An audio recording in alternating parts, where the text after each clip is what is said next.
நீங்கள் எல்லாரும் எனக்கு கொடுத்த அட்வைஸ் உன்னால் முடிஞ்ச அளவுக்கு ட்ரை பண்ண, ரொம்ப ஹார்ட் ஒர்க் பண்ணி உன் உடம்பை கெடுத்துக்காத அப்படின்னு சொல்லியிருக்கீங்க. இப்போ நான் செய்கிற எல்லா விஷயங்களும் என்னோடய ஹெல்த்தை ரொம்ப பாதிக்கிற மாதிரி தான் இருக்குது. ஆனாலும் நான் இதை செய்யறதுக்கு காரணம் என்னோட பசங்களுக்காகவும் வருமானத்துக்காகவும் தான். நீங்கள் பார்த்துட்ருக்கீங்கல்ல, இந்த பூ கட்டிங்கும் இந்த ஸ்டெம் கட்டிங்கும் தான் நான் இப்போ சேல் பண்ணிகிட்ருக்கேன். என்னால் பூவை கட்டி அதை விற்க முடியல. அந்தளவுக்கு ரிஸ்க் எடுக்கிறப்போ இன்னும் ரொம்ப ஹெவியாக வந்து பெயின் வருது.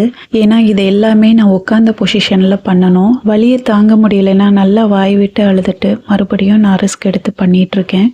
சிலர் பூ கட்டி கொடுத்தா நல்லா இருக்கும்னு சொன்னாங்க. அதை என்னால் இப்போதைக்கு செய்ய முடியல. 3 ஆர்டர் வந்தது. அதை தான் இப்போ நான் பேக் பண்ணிகிட்ருக்கேன். 100 ஸ்டெம்ஸ்க்கு மேலே தான் நான் வச்சுருக்கேன். 100 ஃப்ளவர்ஸ் கட்டிங் ஆர்டர் பண்ணியிருந்தாங்க. ஃப்ளவர் கட்டிங்லேயும் ஒரு 4 பீஸ் எக்ஸ்ட்ரா தான் வச்சுருக்கேன். அது எதுக்காகனா, நீங்கள் ட்ரை பண்ணுறப்போ உங்களுக்கு ஏதாவது மைனஸ் ஆச்சுன்னா அது லெஸ் ஆகும்ல, அதுக்காக தான் ஈக்குவல் பண்ணுறதுக்காக வச்சுருக்கேன். நான் கட்டி விற்கக்கூடாது அப்படின்னு நினைக்கிறதுக்கு இன்னொரு காரணம் இருக்குது. அதுக்கான உழைப்பு அதிகமாக போடுறதுனால அதோட ரேட்டு கொஞ்சம் அதிகமாகும். ஏன்னா ஆர்டிஃபிஷியல் ஃப்ளவராக இவ்வளோ ரேட்டு கொடுத்து வாங்கணுமே அப்படின்னு நிறைய பேர் நினைப்பாங்கல்ல. இதில் பாருங்கள் எவ்வளோ ரேட்டு போட்டிருக்காங்கன்னு பாருங்கள். இந்த மாதிரியான ரேட்டுக்கு தான் ஆர்டிஃபிஷியல் ஃப்ளார்ஸை எல்லோரும் விற்கிறாங்க. டிஷ்யூ பேப்பரில் செஞ்சது மட்டும்தான் கொஞ்சம் ரேட்டு கம்மியாக வரும். இப்போ நான் கொடுக்குற மாதிரி இந்த ஃப்ளவர்ஸ் கட்டிங்கையும் ஸ்டெம்மையும் நீங்கள் வாங்கி ஃபிக்ஸ் பண்ணிக்கிட்டிங்கன்னா உங்களுக்கு அமௌண்ட் ரொம்ப சேவ் ஆகும். இன்னொன்று எனக்கும் ரொம்ப அதிகமான விலைக்கு விற்கிறோன்ற மாதிரி ஃபீல் ஆகாது. நான் அதிகமாக விற்றா கூட யாரும் வாங்க மாட்டாங்க. அதுவும் ஒரு முக்கிய காரணம். 100 ஃப்ளவர் கட்டிங்ஸ் அதோட ஸ்டெம்மும் சேர்த்து நான் 600 ரூபாய்க்கு கொடுக்குறதே அதிகம்னு நிறைய பேர் நினைக்கிறாங்க. மற்றவங்க பண்ணுற பிஸ்னஸுக்கும் எனக்கும் ஒரு டிஃப்ரெண்ட் இருக்குது. நான் டாக்டர் அட்வைஸ் இல்லாமலே என் வாழ்வாதாரத்துக்காக நான் இந்த அளவுக்கு ரிஸ்க் எடுத்து நான் இதை பண்ணிகிட்ருக்கேன். அதை நல்லாவே புரிஞ்சுக்கிட்டு எனக்காக சப்போர்ட் பண்ணுறவங்க எல்லாருக்குமே ரொம்ப ரொம்ப நன்றி. நான் எப்படி பேக் பண்ணி கொடுக்குறேன் அப்படின்றதையும் நான் இதில் காட்டுறேன், உங்களுக்கு பார்த்துக்கோங்க. இப்படி தான் நான் பேக் பண்ணுறேன். இந்த பிஸ்னஸை வீட்டில் இருந்தே நீங்கள் எப்படி பண்ணலான்ற ஐடியாவும் நான் உங்களுக்கு கொடுக்குறேன். ஒரு ஆன்லைன் கிளாஸ் மாதிரி நான் ஸ்டார்ட் பண்ணலான்னு நினைக்கிறேன். வாட்ஸ்அப்பில் ஒரு குரூப் ஓப்பன் பண்ணியிருக்கேன். அதில் ஜாயின் பண்ணி ஒரே வாரத்தில் பூக்களை எப்படி ரெடி பண்ணுறது, எப்படி கட்டிங் பண்ணுறது, அதுக்கான மெட்டீரியல்ஸ் எங்கே கிடைக்கும் அப்படின்றதெல்லாம் நான் டீட்டெயிலாக உங்களுக்கு நான் சொல்லிடுவேன். இது சோஷியல் மீடியாவில் விற்கிறத விட உங்கள் ஃப்ரெண்ட்ஸ் சர்க்கிளில் விற்கிறது ரொம்ப ஈஸியாக உங்களுக்கு பிஸ்னஸ் ரன் ஆகும். ஏன்னா நீங்கள் மேக் பண்ணுற பூக்களை கண்ணால் பார்த்தவங்களுக்கு அதை வாங்கணும்னு தான் தோணும்.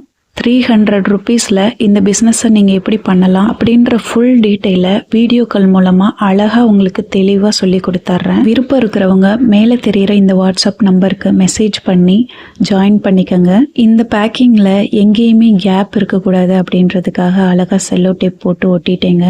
இப்போ பையன்கிட்ட இந்த பேக்கிங்கை நான் கொடுத்து அனுப்புகிறேன். அவன் தான் போய் இப்போ கொரியர் பண்ணிட்டு வரணும். அடுத்து என்கிட்ட பூ வாங்கினவங்களுக்கு இந்த வீடியோவில் சில ஐடியாக்கள் நான் சொல்கிறேன். 100 பீஸ் ஃப்ளவர் கட்டிங் நீங்கள் வாங்கியிருக்கீங்க. இதை சிங்கிள் லேயராகவும் நம்ம பூவாக ரெடி பண்ணலாம். நான் டபுள் லேயரில் தான் லாஸ்ட்டாக நான் வீடியோ பண்ணி போட்டிருந்தேன்.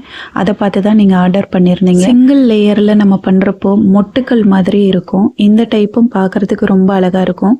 100 பீஸை நீங்கள் வந்து மொட்டாக ரெடி பண்ணி நீங்கள் பூ கட்டினீங்கன்னா 50 அடுக்கு வரும். இதனால உங்களுக்கு பூ கட்டினீங்கன்னா பூவோட லென்த்தும் அதிகமாக இருக்கும். அயன் பாக்ஸில் வச்சு ஹீட் பண்ணுறப்போ கீழே விழற பூவை இந்த மாதிரி நம்ம கையால் இப்படி சேர்த்து பிடிச்ச உடனே அப்படியே வந்து உருண்டையாக அழகாக நின்றுக்குங்க. நீங்கள் ரொம்ப நேரம் அதை பிடிக்கணும்லாம் அவசியம் இல்லை. பாருங்கள், இந்த மாதிரி விரிஞ்சு விழறத இப்படி நம்ம வச்சு இப்படி பிடிச்சோன்னா அப்படியே அழகாக பால் மாதிரி உருண்டையாக அழகாக வந்துடும். எல்லாம் சரி, இதை ஒட்டுறதுக்கு நான் க்ளூ கன் கண்டிப்பாக வாங்கி தான் ஆகணுமா அப்படின்னு நீங்கள் நினைக்கிறீங்களா? வேண்டாங்க. ட்ரெஸ்ஸுக்கெல்லாம் ஸ்டோன்ஸ் ஒட்டுவோம்ல, அந்த கம் தான் இது. இது உங்கள் வீட்டுக்கு பக்கத்தில் எல்லா ஃபேன்சி ஸ்டோர்லேயும் கிடைக்கும். இதோட விலை ரொம்ப கம்மி தான், 20 ருபீஸ் தான். பாருங்கள் இந்த மொட்டு எவ்வளோ அழகாக ரெடியாக இருக்குன்னு.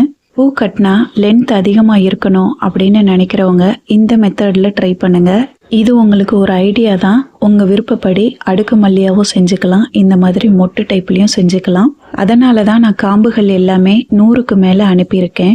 ஏன்னா நீங்கள் சிங்கிள் லேயரில் பண்ணினீங்கன்னா கண்டிப்பாக 100 ஃப்ளவர்ஸ் கட்டிங்க்கு 100 காம்புகள் தேவைப்படும். என்னோட வேலைக்காக நான் ட்ரை பண்ணிக்கிட்டே தான் இருக்கேன். அது கிடைக்கிற வரைக்கும் இந்த பிஸ்னஸை நான் பண்ணினாதான் என்னோடய ஃபேமிலியை ரன் பண்ண முடியும். தயவு செஞ்சு உங்களோட ஆதரவை எனக்கு தாங்க. உங்களுக்கு இந்த ஃப்ளவர்ஸ் தேவையில்லைனா கூட உங்கள் ஃப்ரெண்ட்ஸுக்கு ரெக்கமெண்டேஷன் பண்ணுங்க எனக்காக ப்ளீஸ். டபுள் லேயர் ஃப்ளவர்ஸையும் சிங்கிள் லேயர் ஃப்ளவர்ஸையும் நான் காட்டியிருக்கேன். உங்களுக்கு எந்த மாதிரி விருப்பம் இருக்கோ அது மாதிரி நீங்கள் ரெடி பண்ணிக்கோங்க. ரெண்டுமே பார்க்குறதுக்கு ரொம்ப அழகாக இருக்குங்க. காம்புகளோட லென்த் அதிகமாக இருக்குன்ற மாதிரி ஃபீல் பண்ணிங்கன்னா அதை கட் பண்ணிவிட்டு கட்டிக்கோங்க. மறக்காமல் மேலே தெரிகிற நம்பருக்கு வாட்ஸ்அப்பில் மெசேஜ் பண்ணி ஆர்டர் பண்ணிக்கோங்க. இந்த வீடியோ பிடிச்சிருந்ததுனாலும் மறக்காமல் லைக் பண்ணிக்கோங்க. நன்றி, வணக்கம்.